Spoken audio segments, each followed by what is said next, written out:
Elif'in mutfağına hoş geldiniz. Bugün sizlerle çok pratik ve lezzetli sarımsaklı ekmek tarifini paylaşmak istiyorum. 100 gram oda sıcaklığında yumuşamış tereyağı bir kabın içerisine alalım. Üzerine 3-4 diş rendelenmiş sarımsak, 1 çay kaşığı kadar tuz ve yaklaşık yarım demet kadar ince kıyılmış maydanoz ekleyip iyice karıştıralım. Bu tarifte isterseniz kalan bayat ekmeklerinizi değerlendirebilirsiniz. Tepsinin içerisine yağlı kağıdı yerleştirip üzerine sığdığı kadar ekmeklerimizi yerleştirelim. Ben tost ekmeği kullandım. Çıtır çıtır olmalarını istediğim için bir yüzlerini kızartmak istedim.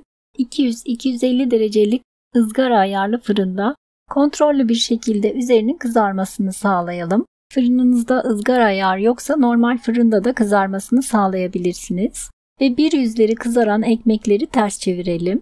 Hazırladığımız tereyağlı maydanozlu karışımdan üzerlerine yerleştirip her tarafına gelecek şekilde sürelim. Ve üzerlerine birer tutam rendelenmiş kaşar peyniri yerleştirelim. Yine 200-250 derecelik ızgara ayarlı fırında kaşarlar eriyip üzeri hafifçe kızarana dek kızartalım. Ve daha sonra yanında çayla birlikte sıcak sıcak servis edelim.